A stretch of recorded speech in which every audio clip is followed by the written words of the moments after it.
El primer subtema que nos presenta nuestro temario es sobre la educación del hombre, ¿sí?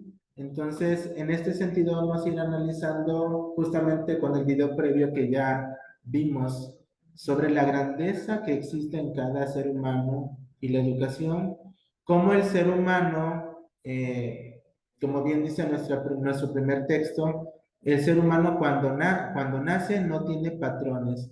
Pregunta Hugo, ¿qué entendemos por un patrón? Em, los comportamientos que hacemos de forma ya involuntaria. Ok. Eh, Carmen, ¿me podrías dar algunos ejemplos de patrones? Pues a lo mejor la religión, ¿ese podría ser un patrón o no? Más bien esa es una, porque digo, un patrón es algo que te continúa, que se repite, se repite, se repite. Bueno, sí, el creer en o sea, la religión, eh, el el cocinar igual a quien te enseñó, ¿qué más puede ser? El gusto hacia la, hacia un equipo de fútbol. Ok, bien. En este sentido, cuando el ser humano nace, dice que no tiene patrones de conducta previamente determinados tal y como sucede con el resto de las especies. Por eso necesita relacionarse con los demás miembros. He aquí entonces donde necesitamos entender que el ser humano es un ser relacional y nosotros en el ámbito educativo es lo que hacemos. Socializamos con los alumnos, socializamos con los docentes, entre pares, y socializamos con la familia. A partir de ahí, son todos los miembros que conforman la comunidad educativa y en esa misma comunidad educativa es donde vamos configurando la persona. Por ejemplo, pregunta, Natalie, ¿tú ya estás en prácticas? Sí, profe. ¿Sí? Ok. ¿Qué diferencia hay entre un alumno que entra primero de primaria y un alumno que ya está por salir de la etapa primaria? Pues desde su comportamiento es que obedece reglas, que ya tiene un patrón, pues como está mencionando usted, de voy a entrar en tal horario y entra con el uniforme completo y cosas así, ya sin llorar, sin entrar como de malas o queriendo a la mamá o cosas así que todavía no asimilan los de primero. Bien. Flor, ¿me podrías decir la diferencia de patrones entre un alumno de primaria y un alumno de secundaria? Pues los de primaria todavía tienen que tener como un poquito más de ayuda o orientación de parte también de los papás y también en su, pues como en su, ¿cómo se dice? Su apariencia, su vestimenta, todo. Se me fue nada más la palabra. Y ya los de secundaria, pues ya son más, dependen más de ellos, ya no tanto de los papás. Y también pues de las tareas, maestros y así, sí cambia la de primaria a secundaria. Bien, gracias. Por lo tanto, dentro del ámbito educativo se van a desarrollar formas de comportamiento que poco a poco o nada tendrían que ver con las de la especie humana. ¿En qué sentido? Ustedes en los cuatrimestres pasados han podido analizar cuáles son aquellos modelos educativos que tenemos y que nos han acompañado a lo largo del caminar educativo, del quehacer educativo. Por así mencionarlo, Jacqueline, ¿me podrías compartir un ejemplo de un modelo educativo?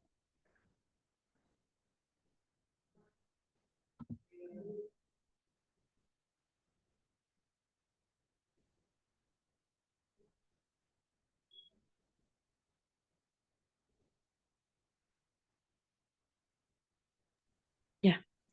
Eh, Como los del modelo educativo este nuevo modelo educativo del 2022. El que tú quieras. o de que no los me que nos acuerdo. han acompañado. ¿Cuáles nos han acompañado? ¿Bajo qué paradigma o modelo educativo crecimos la mayoría de nosotros? El 2011. Conductista, modelo conductista. Conductista. Y hoy la educación apuesta por un modelo más Humanista. Constructivista. Ah, perdón, humanista. humanista. Es el constructivista, está este humanista, pero un humanista liberador, que más adelante lo vamos a ver propuesto en América Latina, justamente, ¿por qué? Porque la educación tiene que ser liberador de hombres y no esclavizador. Entonces, en este sentido, el segundo párrafo de nuestra presentación nos menciona que la educación se justifica en la necesidad que tiene el individuo de recibir influencias de sus iguales para dotarse de las características que son propias de los humanos. ¿Cuáles características son propias de los seres humanos?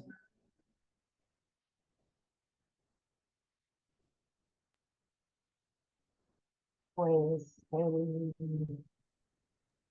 El razonamiento. Pensar, ajá. pues caminar, bueno, no, porque eso también es de los animales. Ya no. Algo que estamos haciendo nosotros, ¿cuál es? Aprender. Relacionarnos. Ah, Decíamos al inicio que el ser humano, por naturaleza, no va a educarse solo, tiene que relacionarse. Por lo tanto, esta relación, todas estas influencias que recibe en casa, que recibe en la familia, con los amigos, con la misma ciudad y en la propia escuela, va a configurar al alumno. Más de alguno de nosotros hemos escuchado, lastimosamente, cómo se clasifican las escuelas y más en la etapa preparatoria. Los diversificamos. ¿Tú de qué prepa eres? Ah, de tal, punto de tal. ¿Qué pasa cuando mencionan la prepa o el bachillerato cuando el ¿Qué pensamos? Pues que es deficiente. Ajá. Y en la misma preparatoria UDG, por números, inmediatamente reconocemos cómo se va clasificando. Entonces, hasta en eso hay cierta influencia en la educación del hombre. Pero, ¿qué pasa? Que el ser humano, al ser un sujeto de la educación, entonces necesita educarse, pero ante esa necesidad de educarse es indispensable pensar si es posible una educación. ¿El ser humano se puede educar? ¿Necesita educarse? ¿Nosotros lo educamos? Pregunta para ustedes, ¿ustedes van a educar? sí, sí educamos a esto. ¿Sí? Bueno, seguimos educando, o sea, la educación viene de casa, pero nosotros como docentes también ayudamos un poco. Nosotros en preescolar sí, somos educadores, tal cual. Ajá. Fíjense bien ante estas dos preguntas porque nos van a servir de ayuda al término de la clase para su evaluación.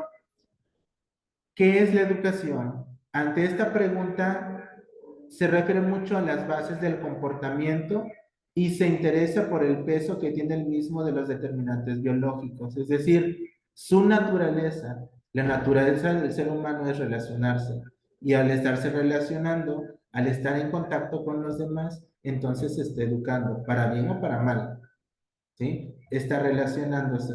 Cualquier relación que genera el ser humano se educa. Pero en la segunda pregunta, ¿es posible la educación? Bueno, sí es posible desde que el individuo acepta una influencia en su contexto. Es posible cuando el sujeto acepta ir a escolarizarse, cuando el ser humano acepta una norma, una regla, acepta ciertos paradigmas que nosotros vamos trabajando en el contexto social. En la primera pregunta sobre la educación se basa mucho en la antropología científica, es decir, cómo fue el proceso de hominización. Todos, o por lo menos hemos escuchado cómo fue este proceso, ¿no? Desde que el ser humano empezó a descubrir ciertas cosas, empezó a configurar su pensamiento, su forma, inclusive a formularse sus propias preguntas. ¿Qué es esto? ¿Por qué? ¿Para qué? Esa acción filosófica. Y entonces llega la segunda pregunta con antropología pedagógica. Ok, ante eso que se pregunta el ser humano, ¿cómo es posible intervenir nosotros como docentes para que ese individuo pues se convierta en un ser humano, como dice la palabra, humano? Es decir, que sea capaz no solamente de relacionarse, sino que sea capaz de dar solución a su propia vida, que es hacia lo que apostamos, hacia lo que vamos. El hecho de que el ser humano no esté totalmente determinado al nacer implica una necesidad. ¿Cuál va a ser esa necesidad? Pues la de estar en constante aprendizaje. Todos, inclusive nosotros, estamos en constantes aprendizajes. La misma vida es un ejercicio de constantes aprendizajes. Al salir de casa, al estar en una clase, al realizar una comida, etcétera, etcétera, estamos aprendiendo. Ante ese proceso nosotros vamos configurando nuestra personalidad, vamos cuidando que ese proceso de humanización pues ocupa un papel fundamental en la vida de sociedad. Desgraciadamente, en la actualidad tenemos un serio problema, que es el tejido social. Estamos trabajando escuelas, estamos trabajando asociaciones civiles, grupos de servicio sobre una reconstrucción del tejido social. ¿Por qué?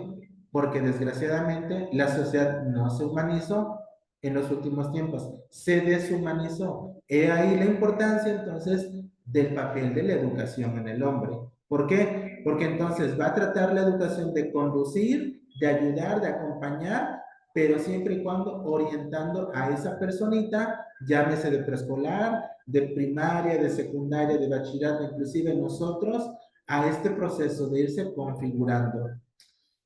Este esquema es muy importante y les pido que lo tomen como nota, como parte de nuestros apuntes de clase. La relación que existe entre la sociedad, la cultura y la educación. ¿Por qué es tan importante? En la misma sociedad tenemos culturas diversas y tenemos culturas emergentes. Esas culturas emergentes las podemos encontrar desde nuestra casa, desde nuestra propia colonia y en toda la ciudad. Con el paso del tiempo, de los años, las culturas se vienen modificando. Unas mueren, otras nacen. Y todo esto nos da pauta a que la cultura va a ser parte de un proceso de hominización, un proceso de humanización. ¿De quién? Del ser humano. ¿Para qué? Para la misma sociedad. ¿Y por qué en la sociedad? Porque el ser humano necesita socializar al ser un ser biológico. Y ante esta cultura, entonces, el humano, la persona, el individuo, como le llamemos nosotros, va a tener dos tareas fundamentales. Uno, la de aculturarse y otro, la de enculturarse. La de aculturarse es ser parte de una cultura que ya está. Y la de enculturarse es, ok, soy parte de esto, pero ¿cómo lo construyo? ¿Cómo me meto en este sentido de cultura? Por ejemplo, estamos en los medios digitales. Nosotros como docentes necesitamos aculturarnos o enculturarnos. Pregunta.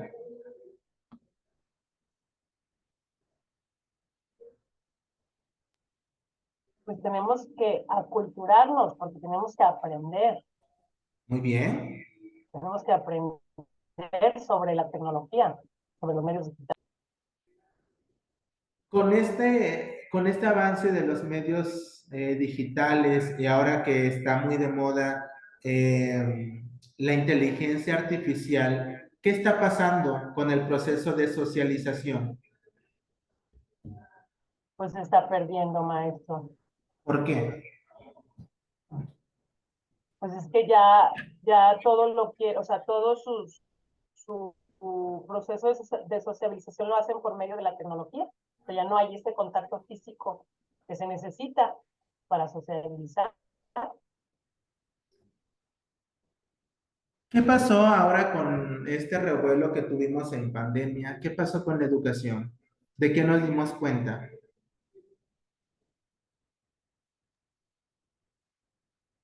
Pues de que podemos aprender no nada más en el aula, pero hubo muchas deficiencias en cuestión de la socialización. Cuando regresaron los niños a clases, pues estaban, y más los pequeñitos que no habían tenido como esa experiencia, sí estaban como hasta un año, más huraños de lo normal, o sea, sí aprendió mucho porque lógicamente nos dimos cuenta que se puede, pero sí hubo esa falta de, pues, de cercanía, ¿no? Como ser humano creo que la necesitamos. ¿De qué nos dimos cuenta en la pandemia? ¿De que había un proceso de hominización o un proceso de humanización?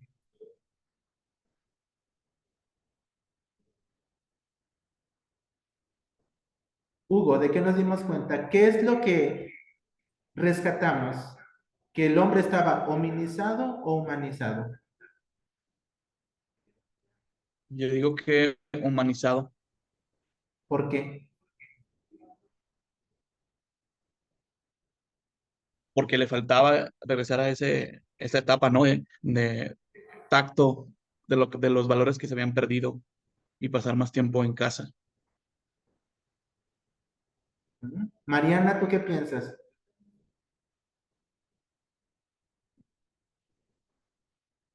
Yo creo que también humanizado nuestra, porque así como lo comenta mi compañero Hugo, se pierden muchos valores, así como la educación se fue, pues, como apagando porque la educación como era en línea, no te dabas cuenta si en realidad estaba aprendiendo por medio de, si estaba aprendiendo por medio de estar a distancia y si en realidad servía o no servía la educación que le estaban brindando.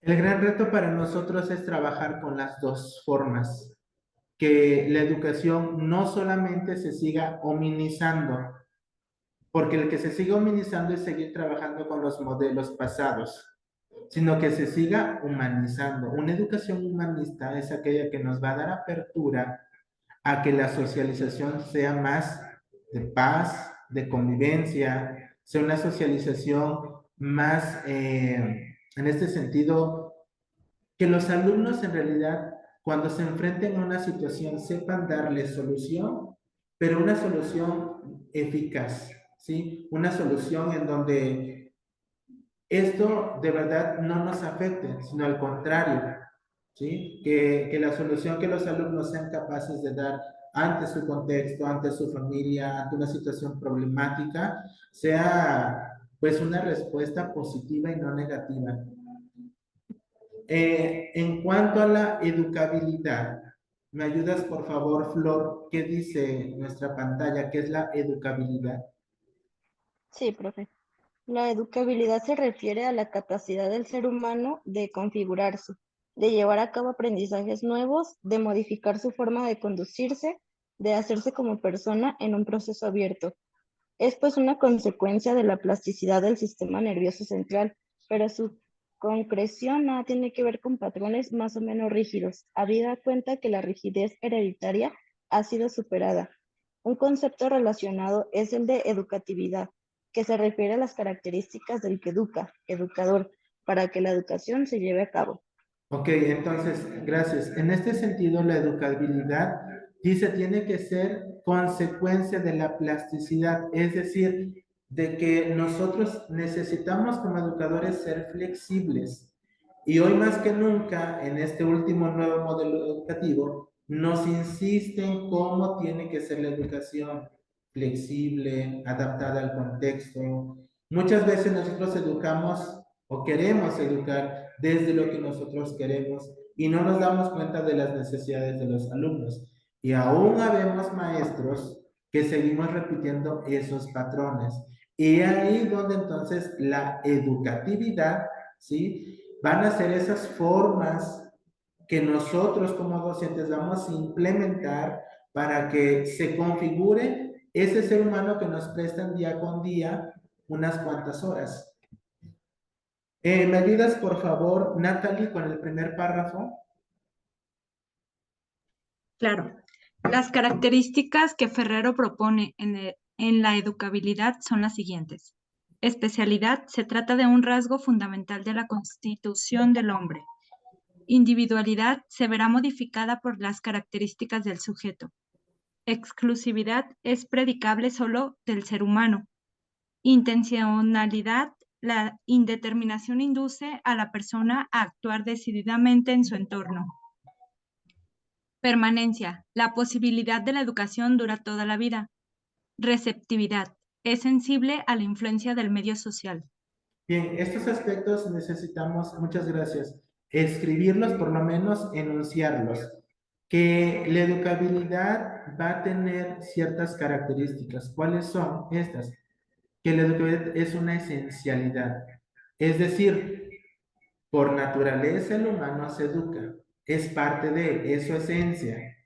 Segundo, la individualidad. Ok, al ser un individuo que socializa, pero también es un individuo que se individualiza en ciertas acciones y que no todo es socialización. Hay aspectos inclusive que dentro del proceso del trabajo docente nosotros realizamos ciertos aspectos, ciertos modelos de enseñanza donde solamente queremos que trabaje el alumno.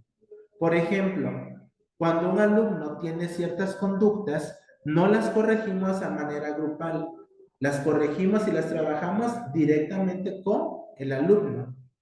Cuando el alumno tiene alguna conducta sobresaliente, es decir, positiva, aumentamos esa conducta, la seguimos fortaleciendo. Y ahí esta parte de la individualidad. La exclusividad, esto es importante. ¿Por qué? Porque nosotros somos seres exclusivos, es decir, somos tan exclusivos que no nos parecemos a los demás. Y esto solamente puede darse en nosotros. ¿Por qué? Porque en esa exclusividad somos diferentes, pero en esas diferencias también somos convergentes con los demás. Somos ese granito que va a aportar a la socialización, somos ese granito que marcamos la diferencia ante este tejido social. También hay una intencionalidad. La educabilidad tiene una intención. ¿Cuál es? Aquella que inclusive en este nuevo modelo educativo nos está pidiendo algo, que se centre en dónde, quiénes estamos trabajando y qué nos pide, en dónde se tiene que centrar la educación, en dónde tiene que impactar. En la sociedad, maestro. En la sociedad. Dice que la comunidad es punto de partida, pero también punto de llegada de la educación. Y si la comunidad, si la educación no llega a la comunidad, habría entonces que revalorizar qué estamos haciendo, ¿sí? El sentido de permanencia, es decir, la educación escolarizada, pues sí, puede tener una permanencia hasta cierto grado. Hay alumnos que solamente estudian hasta la primaria, hasta la secundaria, hay otros que terminan la carrera y siguen estudiando. Hay otros que no se les posibilita, pero sin embargo, esta es la educación escolarizada. La educación que dura para toda la vida, que es la que adquirimos por experiencia, es aquella que entonces va a posibilitar que nosotros sigamos educándonos. Por ejemplo, una ama de casa. ¿Cómo se sigue educando una ama de casa? Pues día a día con la experiencia, con lo que va necesitando. Efectivamente, sobre todo en el aspecto de las mujeres, aunque no todas las mujeres son mamás, pero ¿hay algún curso que les diga cómo ser mamás? ¿Cómo ser madres de familia? No. ¿Y esa cómo la adquieren entonces? Con la experiencia. Por la experiencia. Y eso se adquiere por el último punto, que es la receptividad, porque entonces la receptividad va a ser sensible ante el medio social. ¿De quiénes fuimos receptores? Varones, de papá, de los abuelos, inclusive de mamá. Las mujeres de papá, de mamá, de las abuelas, fueron receptores para que en este momento de su vida sean quienes son y ejerzan un papel fundamental.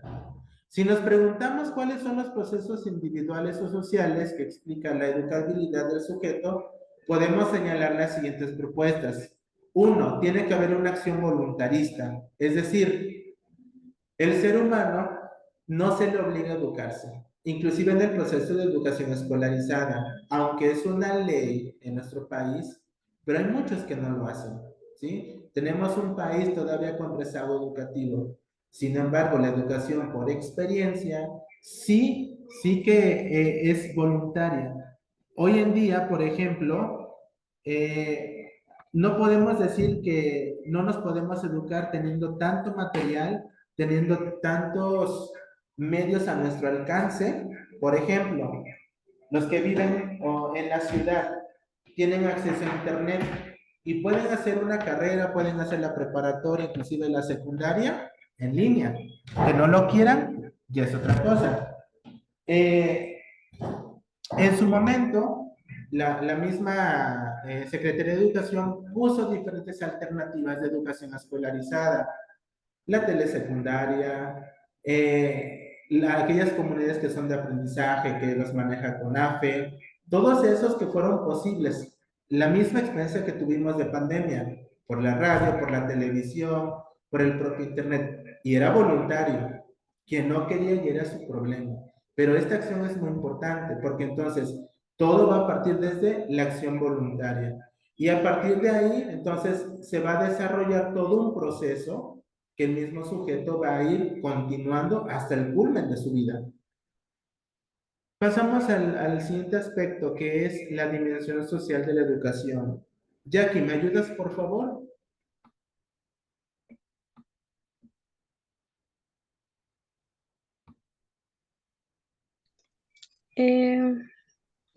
Dejamos un. El ser humano necesita el contacto de los miembros de la especie porque no es capaz de existir solitariamente, debido a que el crecimiento basado exclusivamente en la información genética sería insuficiente para confirmar su perspectiva social. Existe pues una necesidad de transmisión de influencia que obliga al hombre a comunicarse, sobre todo a través del lenguaje articulado o por cualquier otro medio, gestos, mímica, dibujos, etc. Bien, pregunta. De los que estamos, ¿quiénes ya tienen alguna noción sobre el nuevo modelo educativo, sobre todo en el campo formativo de lenguajes? ¿Qué nos dice ese campo formativo? Porque ya no es lengua y es lenguajes. Porque también entra ahí, bueno, más bien porque lo amplía a no nada más al español, sino a las lenguas, habla también de idiomas, por eso es que ya no es nada más el español como lengua o como lengua materna que se le llamaba antes.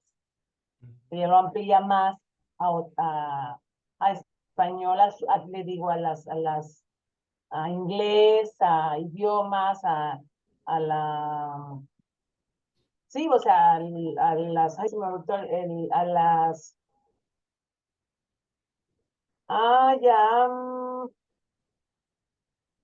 a las Las lenguas diferentes formas de de los indígenas, comunicarnos, pues. ya no solamente de la expresión verbal y la escrita, ¿sí? Ya no solamente es la lengua materna, están las lenguas extranjeras. En México tenemos la lengua de señas mexicanas, la parte artística, nos comunicamos a través del arte, de la pintura, de la escultura. Simplemente nosotros, si vamos por la calle y vemos una escultura, la propia escultura habla por sí mismo, nos comunica algo. Los signos, los símbolos nos comunican algo, ¿sí? Entonces, todo este trabajo de comunicación es parte de la dimensión social educativa. Hay una necesidad de transmitir. La pregunta es, ¿qué transmitimos? ¿Sí? En el segundo párrafo, por favor, si me ayudas, Hugo. Sí. Dice, la educación se justifica en la necesidad que tiene el individuo de recibir influencias. Perdón, es el otro se movió. Permíteme. Es que se quitó la... Ahí está, si nos preguntamos. Ok. Con razón yo dije, creo que ya me perdí, ya noté el otro tema. Bueno, dice, si nos preguntamos cuáles son los procesos individuales o sociales que explican la educación la educabilidad del sujeto, podemos señalar las siguientes propuestas. La voluntarista, que la concibe como la información de la voluntad del educando. La naturalista, que se vincula con el desarrollo espontáneo de las capacidades del sujeto, excluyendo cualquier intervención externa. La psicologicista, que pone el acento en el desarrollo óptimo de las estructuras psíquicas de los individuos. La culturalista, Profe, que disculpe, vincula creo la que estamos educabilidad. mal. No era esa la que estábamos leyendo. Sí, era esa. Estamos con Era la Ferrero. pasada, ¿no? No, era la que sigue, la 11, La creo. ¿Esa? Esa. Esa era la que Sí, estábamos estamos leyendo. Estaba bien. En un ser social por naturaleza. Esa era la que estábamos leyendo. Siente si estaba bien. Ok. Y vamos en el de, es un ser social por Social. naturaleza, ¿no? Ujú. Sí, Ok. Actualmente se acepta la existencia en los seres humanos de un motivo social o necesidad de pertenencia, el cual ha ido evolucionando desde que en sus orígenes los individuos establecían vínculos sociales en el seno de los grupos para obtener ventajas con vistas a la reproducción y perpetuación de la especie. Así pues, las cualidades específicamente humanas no pueden desarrollarse por sí mismas siguiendo los dictados del código genético en un ambiente aislado, siendo necesario el contacto y las relaciones con los demás. Gracias. El siguiente esquema también es necesario tenerlo y nos resume justamente lo que estábamos analizando. La educación parte de un sujeto. Este sujeto se apropia de una cultura y esta cultura está en el medio físico y social. Recordemos que la cultura es parte de la vivencia. La cultura nace dentro de un contexto, ¿sí? Y en ese sentido la educación se vincula con la cultura. ¿Por qué? Porque es un medio de transmisión, porque tiene un objetivo. ¿Cuál es su objetivo? La de dirigir procesos de conformación y de vinculación con la realidad sociocultural. Y tiene un contenido. ¿Cuál es? Lo que se aprende. Por ejemplo, culturalmente, aquí en Jalisco, si hablamos ¿qué es lo que le distingue Jalisco de los otros estados?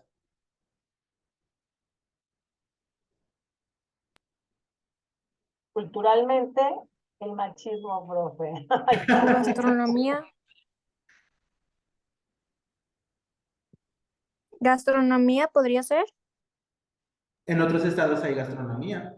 Hablando en el sentido de educación, pues tenemos nuestro propio sistema de educación, ¿no? Que es el que el gobernador implementó como recrea y todas esas cosas, que según aporta a lo que ya viene de la federación. En el ámbito educativo, justamente esa es una de las, de que la educación es exclusiva aquí porque creó su propio sistema de las comunidades de aprendizaje, ¿verdad?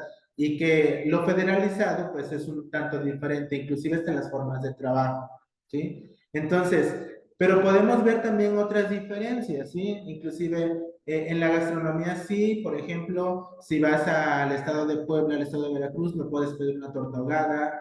Si vas al norte, no puedes pedir a lo mejor que hay algo muy cultural de aquí de Jalisco, que digan, ah, esto no lo encuentro en otro estado. El tejuino, por ejemplo, ¿sí? Y es La algo, jericaya. ajá, y que es algo cultural, pero que sin embargo es parte de, y que le agarramos un sentido de pertenencia. Nuestra propia identidad cultural como mexicanos, inmediatamente si vemos sombreros, nopales, El guitarra, mariachi, chile, ¿a qué nos imaginamos? es a Jalisco, claro. ¿Cómo nos conocen los extranjeros? ¿Por qué símbolos? Además de nuestra... A México como El tal. sombrero de charro, el tequila. Exactamente. Y entonces es una apropiación cultural para nosotros y que gracias a ello también generamos aprendizajes. Bien, vamos a... ¿Ya puedo cambiarle? Sí, profe. ¿Sí? Ok. Vamos a continuar la clase con un PDF que les mandé. ¿Sí? Se llama Educación Hecho. Se va a terminar nuestra reunión, pero vamos a dar un espacio de 10 minutos para que tomen agua, vayan al baño, se desentuman un poquito. A las 2:10 nos volvemos a conectar para cerrar la clase. Solamente voy a dar una indicación ahí. ¿Sí? ¿Les parece? También para que Ok, Muy bien, el profe. material. Sí, profe, Y- gracias. sí, muy bien. 2:10 nos El vemos. PDF está en Classroom. Classroom, sí. Muy bien. Nos vemos 2:10.